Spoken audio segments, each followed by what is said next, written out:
আমি আইভি চট্টোপাধ্যায়। আমি আজ আমার একটি ছোট গল্প, ছোটদের জন্য ছোট গল্প পড়ে শোনাব। গল্পটি প্রথম প্রকাশ হয়েছিল শুকতারা পত্রিকায়। তারপরে আমার এই ছোটদের জন্য গল্প সংকলন রামধনুর দেশে এই বইতে এই গল্পটি সংকলিত হয়েছে।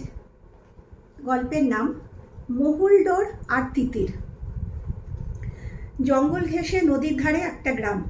গ্রামের নামটা খুব সুন্দর, মহুলডোর। নদীর নামটাও ভারী সুন্দর, সুবর্ণরেখা। এই নদীর ধারে বালির মধ্যে নাকি সোনা পাওয়া যেত, তাই এমন নাম। ট্রেনে আসার সময় বাবা বলেছিল। এমনিতে এরকম নদীর ধারে গ্রামে আসার কথা তিতির ভাবেইনি। বাবা যে এমন মাঝে মাঝে গ্রামে চলে যায় সে নিয়ে মামনি বেশ রাগও করে, কিন্তু এবার অন্যরকম।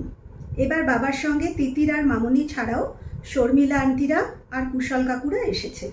মিমি এসেছে, বুবাই এসেছে। রথ দেখা, কলা বেচা একসঙ্গে হবে। তোমার কাজ হবে, ওদের সঙ্গে বেড়ানোও হবে, মামনি বলেছিল। মিমিরা এসেছে বড়দা থেকে। শর্মিলা আন্টির জন্যেই এবারের আশাটা হলো। বুবাইদের সঙ্গে একবার মন্দারমণি বেড়াতে যাওয়া হয়েছিল।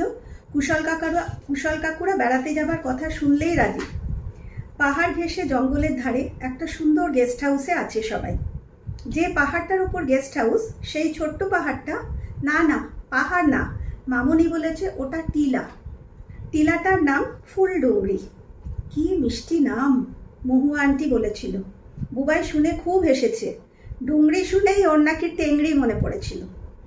শর্মিলা আন্টি মামনিকে বলল, এমন সুন্দর বেড়ানো যে হলো, তোকে থ্যাঙ্কস। তখন বাবার মুখটা কেমন আলো আলো হয়ে গেল। মহু আন্টি, শর্মিলা আন্টিকে এই জন্যে এত ভালো লাগে তিতিরের। আশিস কাকুও খুব ভালো, সব সময় হা হা করে হাসে। জঙ্গলের রাস্তা ধরে হেঁটে হেঁটে কত দূরে চলে যায়। মিমি যে কেন ওর বাবা মায়ের মতো হলো না, গেস্ট হাউসে এসে থেকে খালি টিভি দেখছে। বুবাই ল্যাপটপ নিয়ে ব্যস্ত। কুশল কাকু খালি তাস খেলছে আর বলছে, আমি বাবা কোথাও বেরোবো না, খালি ঘুম আর আড্ডা। আর মামনি বেড়াতে এসেও রান্নাঘরে ব্যস্ত, ভাল লাগে না।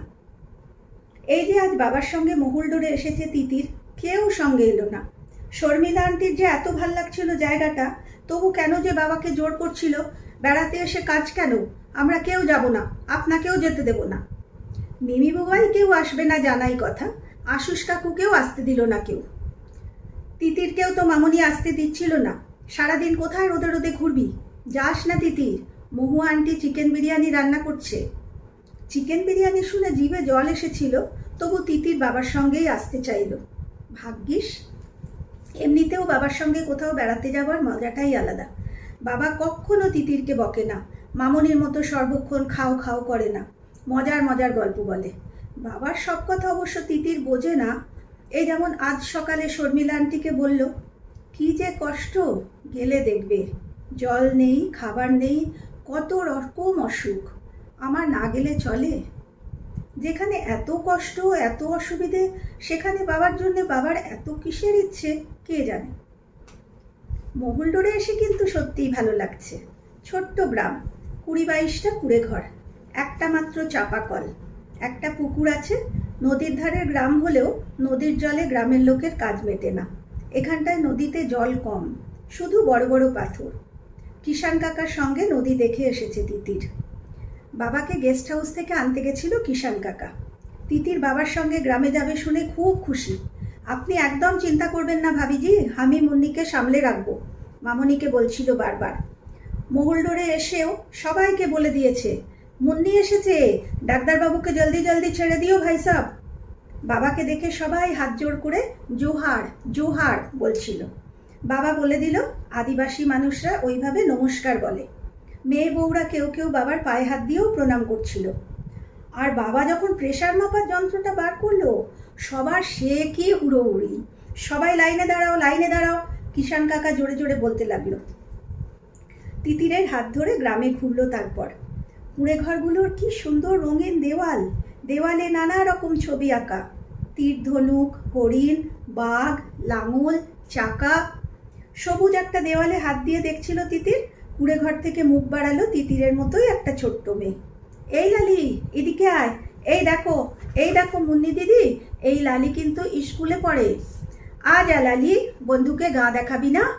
সেই থেকে লালিও তিতিরের হাত ধরে ধরে গ্রামে ঘুরছে। গ্রামের মধ্যে একটুও গরম নেই। বড় বড় সবুজ গাছ, ছায়া ছায়া মাটির রাস্তা, কত যে পাখি আর প্রজাপতি। ছোট্ট একটা শিব মন্দির, তাতে ইয়া বড় একটা ঘন্টা।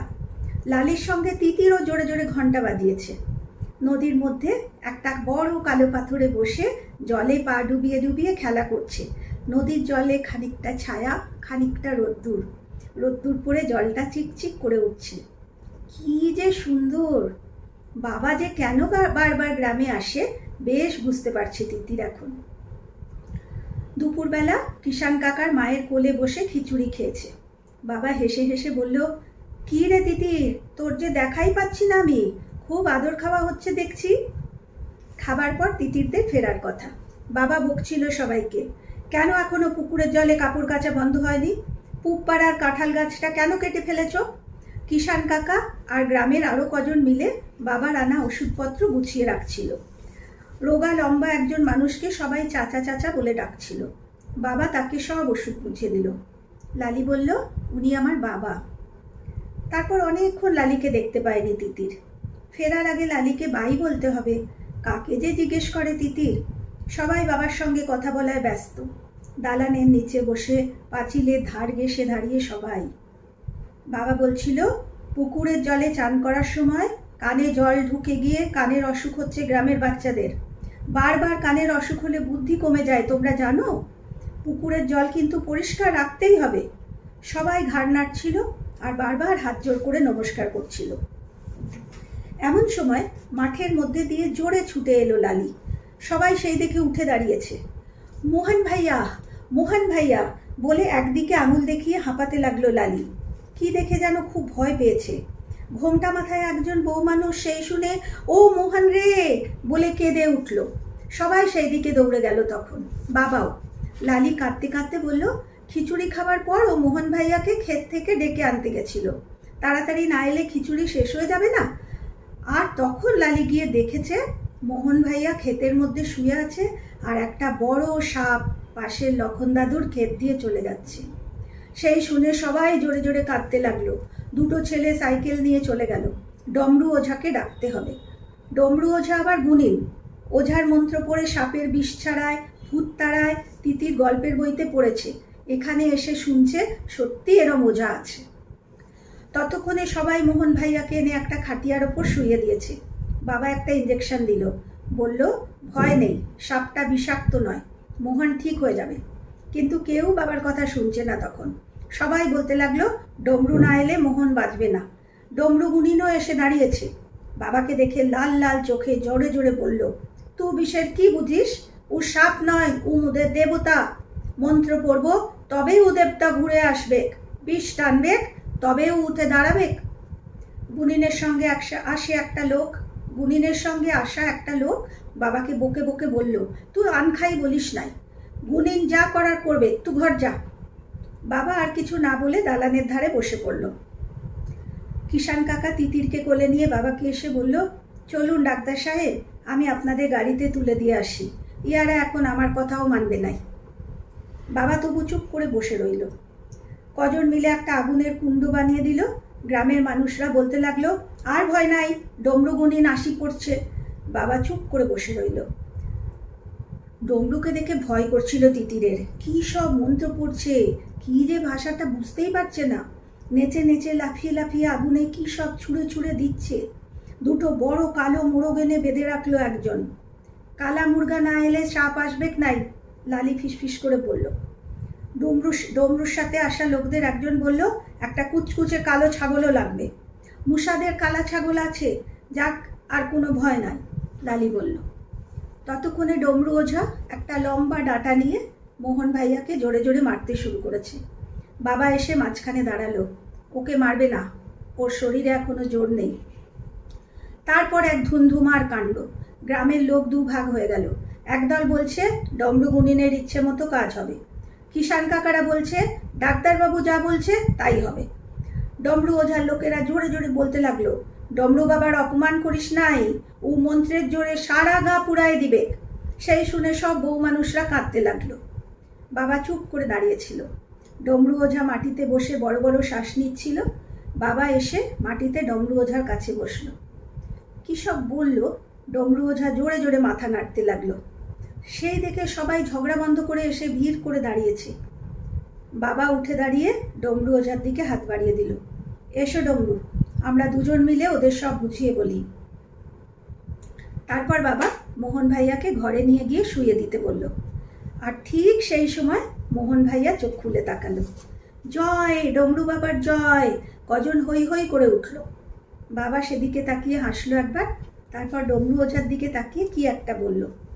ডমরু সেই শুনে হাত জোড় করে মাথা নাড়তে নাড়তে বাবার পায়ের কাছে বসে পড়ল। সেই দেখে গ্রামের লোক হাঁ করে তাকিয়ে রইল। লালির হাত ধরে তিতিরও। হলোটা কি? বাবা ডমরু ওঝাকে 2 হাত বাড়িয়ে বুকে টেনে নিল। বাবাকে দেখে খুব ভালো লাগছিল তিতিরের। বাবা কেমন অন্যরকম, সবার চেয়ে আলাদা। তিতিরের বুকের মধ্যে কেমন যেন করতে লাগলো। বাবা বলল, সবাই মন দিয়ে শোনো, মোহনকে সাপে কামড়েছে ঠিকই, কিন্তু সাপটা বিষাক্ত নয়। আমি ওকে ইঞ্জেকশন দিয়েছি, ও একটু পরেই ঠিক হয়ে যাবে। যদি বিষাক্ত সাপে কামড়াতো হাসপাতালে কিন্তু নিয়ে যেতেই হতো। সত্যি সত্যি বিষাক্ত সাপ কামড়ালে ওঝা বা গুনিন বাঁচাতে পারবে না। আর এই সব কালো মোরগ, কালো ছাগল এসব দিয়েও কিচ্ছু হবে না। ডমরুর দিকে তাকালো বাবা। এবার তুমি বলো ডমরু। ডমরু তখনও হাত জোড় করে আছে। বলল, ডাক্তারবাবু ঠিক বলছে।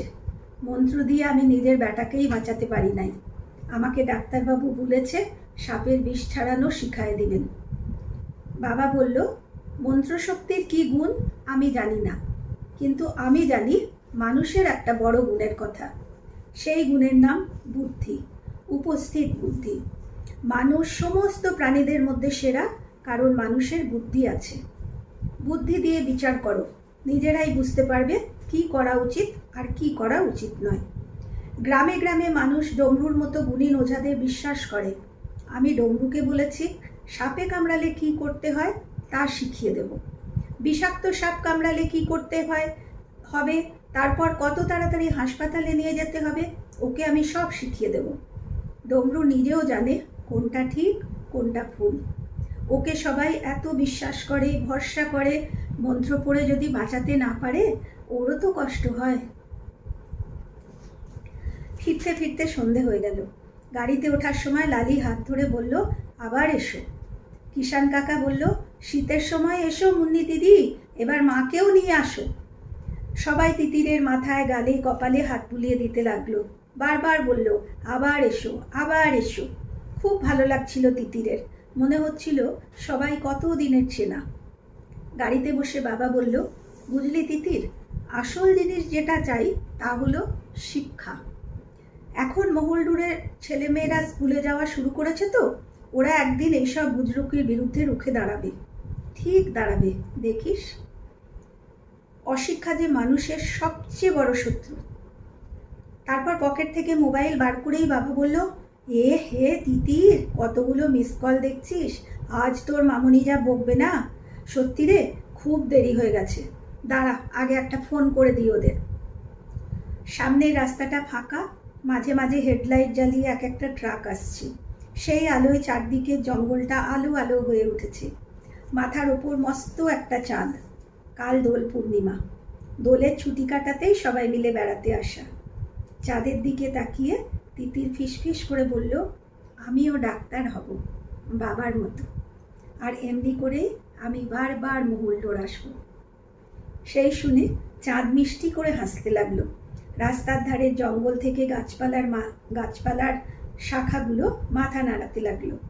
আর খোলা জানলা দিয়ে এক ঝলক ঠান্ডা হাওয়া এসে তিতিরের চোখে মুখে হাত বুলিয়ে দিল। ধন্যবাদ।